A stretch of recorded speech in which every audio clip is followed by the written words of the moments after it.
Subscribe करें और bell icon को दबाना ना भूलें। आपका अपना मुंबई टाइम्स। देखा जाए तो महाराष्ट्र चुनाव जो है वो उबाल मारने लगा है। जब से उलमा काउंसिल ने ऐलान किया है कि ये इंडिया अलायंस को और कुछ गैर इंडिया अलायंस के 22 से 23 कैंडिडेट को ऐलान किया है कि इनको सपोर्ट करें लोगों मुसलमान, उसी के ऊपर जो बीजेपी के फडणवीस ने जो कह दिया है कि ये वोट जिहाद है।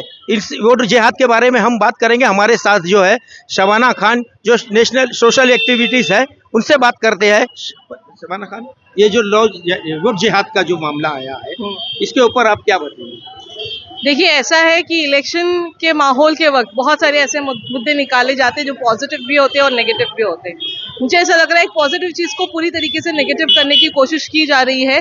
जो महायुवती है उसने पूरी कोशिश की है कि हिंदू और मुस्लिम को बांट कर ही जो है वो वोट ले सकते हैं, क्योंकि और उसके बाद उनके पास कोई मुद्दा ही नहीं बचता है। आप एक ये देख लो, ये 2 दिन के अंदर 2 चीज ऐसी बड़ी हुई है नेशनल लेवल पर जो नेशनल मुद्दा बननी चाहिए बहुत बड़े पैमाने पे और हर मीडिया में नजर आनी चाहिए। वो है झांसी में जिस तरीके से हॉस्पिटल में 10 बच्चे जो है वो शॉर्ट सर्किट से जलकर मर गए, और दूसरा मणिपुर में किस तरीके से नदियों में 5 औरतों का शव मिला है। ये सारी चीजें क्या है, मतलब बहुत सारे खतरों को छुपाने के लिए आज वोट जिहाद का मुद्दा जो है उसको खामखा पूरे एडिटिंग करके हमारे जो डेप्यूटी सीएम है फडणवीस, उन्होंने सभा में जो है इस तरीके से उसको स्पीकर पे लगवा के चलाया है और ये एक नेगेटिव प्रोपेगेंडा क्रिएट करने की कोशिश की गई है कि देखो किस तरीके से मुसलमान एक हो गए और वोट जिहाद के नाम पे काम कर रहे हैं। पहली बात तो वोट जिहाद जो है वो अपने आप में एक बहुत ही पॉजिटिव वर्ड है, कोई ऐसा नेगेटिव उसमें है ही नहीं। जिहाद मतलब क्या? जिहाद करना, जद्दोजहद करना, स्ट्रगल करना, प्रयास करना, संघर्ष करना। तो ये तो इंडिया जो है, भारत जो है वो एक संघर्ष की जमीन है जहाँ पर हर वक्त किसी ना किसी पॉलिटिकल या सोशल एक्टिविस्ट ने संघर्ष किया है। आज मुसलमान अपना मुद्दा लेकर इसके लिए खड़ा हो रहा है क्योंकि ये 10 साल की जो सियासत है ये पूरी पॉलराइजेशन की सियासत रही है। यहाँ पर आप देख लीजिए, बटेंगे तो कटेंगे का नारा लगता है, मंगलसूत्र छीन लेंगे ये नारा लगता है, मस्जिद में घुसकर मारेंगे ये नारा लगता है, मॉब लिंचिंग होती है, ट्रेनों में मुसलमानों को मार दिया जाता है।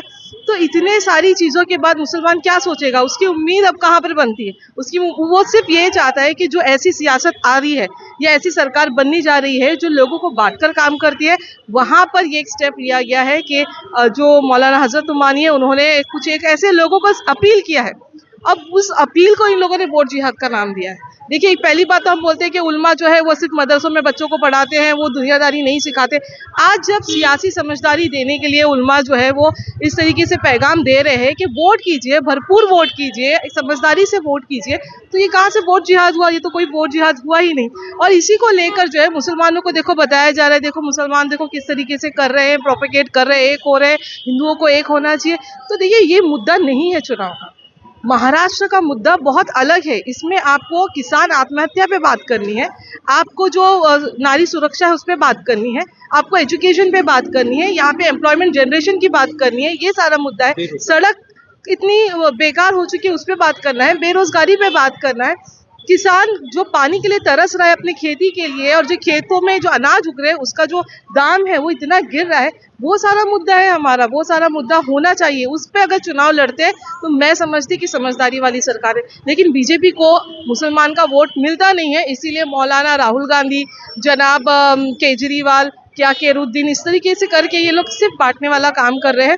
बाकी मैं समझती हूँ वोट जिहाद कोई नेगेटिव चीज़ नहीं है, संघर्ष वाली बात है। संघर्ष तो डॉक्टर बाबा साहेब अम्बेडकर ने भी किया था, दलितों को आगे लाने के लिए। महात्मा गांधी ने संघर्ष किया था लोगों को एक होने के लिए, ताकि आज़ादी की लड़ाई लड़ी जाए। ऐसे ही हर एक समाज, सोशल हो, पॉलिटिकल हो, हर एक लीडर ने अपना काम किया है, यहाँ पर संघर्ष किया है, तभी तो आज जाके हम इस देश में डेमोक्रेसी ला पाए हैं और आज़ादी मिली है हमें, वरना ये सारी चीज़ें नहीं होती। तो ये थी हमारे साथ शबाना खान, जो अपनी बात रखी है, बहुत अच्छी तरीके से रखी है शबाना खान ने। अब मुझको तो ऐसा लग रहा है कि कहीं ये इनकी जो बात है उनकी बात को भी वो लोग जिहादी ना बना दे। जैसे उन्होंने कहा कि बेरोजगारी, तो बेरोजगारी जिहाद हो जाए, किसान आंदोलन पे बोले किसान की ये जिहाद हो जाए। ये सरकार की जो है ये पॉलिसी ही रही है कि हिंदू मुस्लिम ये सब करा के ये वही बात बोल रही है शबाना खान। मुंबई टाइम्स के लिए आसिफ अंसारी।